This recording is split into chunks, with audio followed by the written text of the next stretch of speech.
Today we're going to discuss how to find the surface area and volume of a sphere.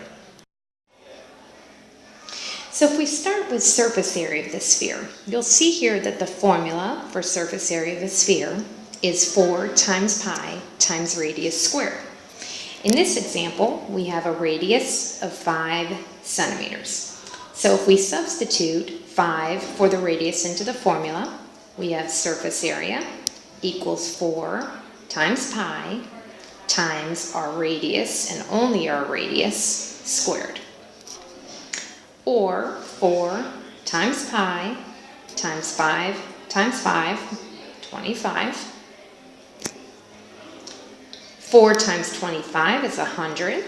So if we were to present this exactly, we'd have 100 pi centimeters squared. Or we could use the approximation for pi of 3.14. And we'd find that the surface area of this sphere is approximately 314 centimeters squared, because of course surface area is in square units. Okay, now let's look at volume for this same sphere. If we look at the formula, our volume formula is 4/3 pi r cubed to represent the three-dimensional aspect of volume. We'll be dealing with cubic units here. So we still have a radius of 5 centimeters. When we look at this formula, before we substitute the radius in, we can rewrite the formula as follows: 4 times pi times radius cubed, all divided by 3. Now if we substitute the radius, we find 4 times pi times just our radius cubed divided by 3, or 4 times, let's go ahead and use the approximation for pi at this point, 3.14 times, and 5 cubed is 5 times 5 times 5, or 125 divided by 3. Now, if we go ahead, and of course we're using our approximation here, so we use our symbol for approximately equal to. If we go ahead and use our calculator, we get 4 times 3.14 times 125 divided by 3, and we should find that's about 523.33 centimeters. And now we're talking about cubed, because this is 3 dimensions and volume is in cubic units. So that's a little ugly centimeter there, but you know what I mean. Okay, centimeters cubed. All right, so continuing forward, let's consider how a hemisphere would change our approach, half of this sphere. If we're going to look at surface area, we know that for an entire sphere, surface area would be 4 times pi times the radius squared.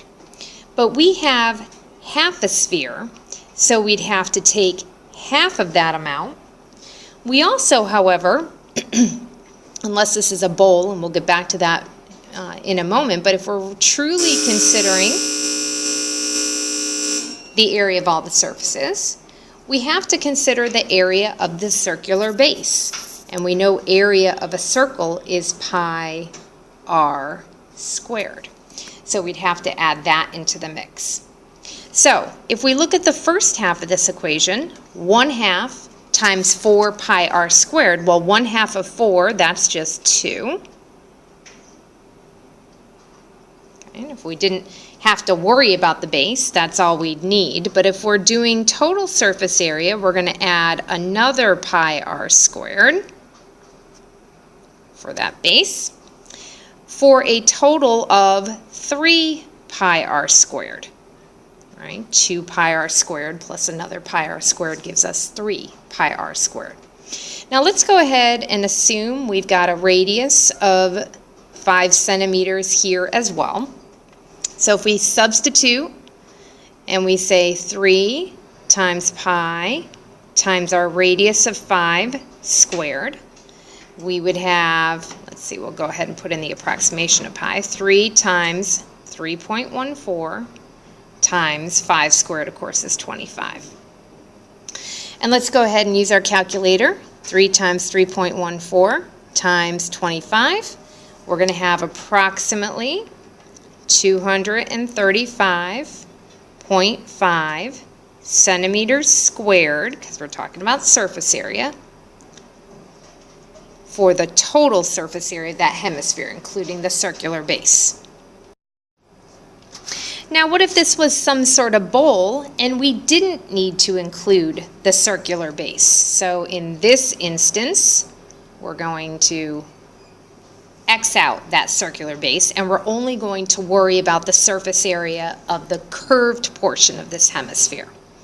In this instance, we'd go back to our formula, and we'd say, well, we know if it was an entire sphere, the surface area would be 4 times pi times the radius squared, and we would have half of the entire sphere, right?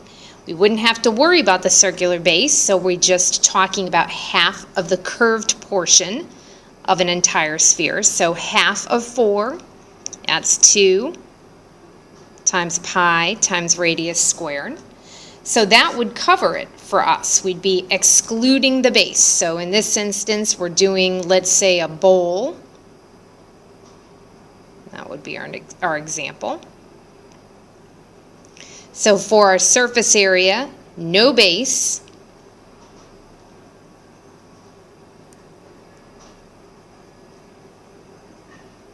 And we're still going to work with a radius of 5 centimeters. Okay, so we'll go ahead and we'll substitute. So we'd have 2 times pi times our radius of 5 squared, or 2 times pi times 25, okay, or 50 pi if we were going to do this exactly. But we'll go ahead and we'll put in 3.14 for our approximation of pi. And when we do that, we find that we have, with our calculator, about 157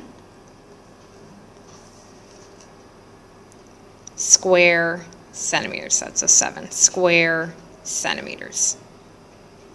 Okay, which is exactly half of the surface area we found when we did the entire sphere. Again, because in this instance, we're not worried about the base.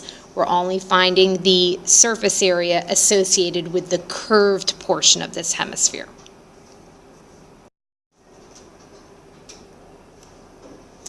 Now, how about the volume of a hemisphere? We know that for an entire sphere, volume is equal to 4/3 pi radius cubed.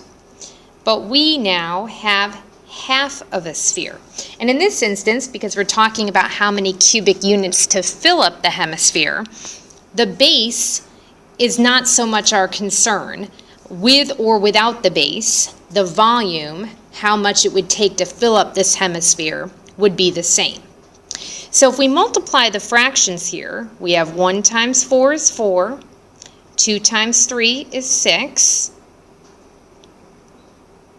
and of course we could simplify that. 4 6 simplified would be 2/3 pi r cubed.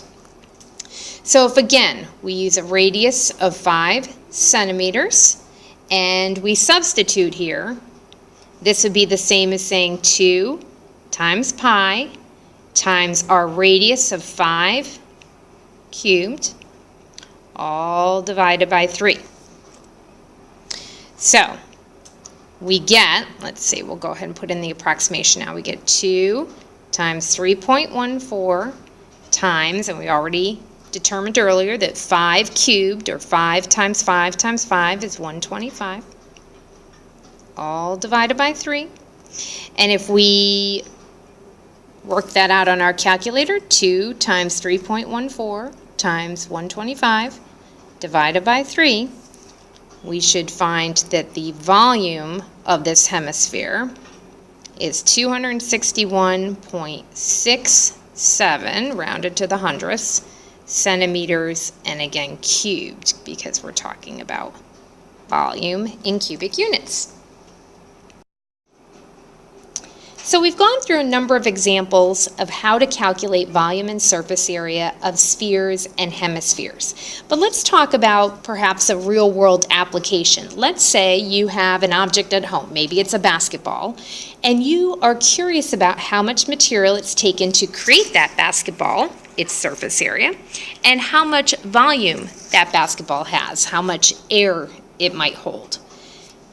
The thing is, you don't want to cut that basketball in half, and you really need to know something about the radius of the great circle inside that basketball, as we've been using for our calculations. So, here's the question. How could you estimate that radius? What would you do? What would you use? Post your thoughts and comments below, and let's see if we can figure it out together. Have a great day.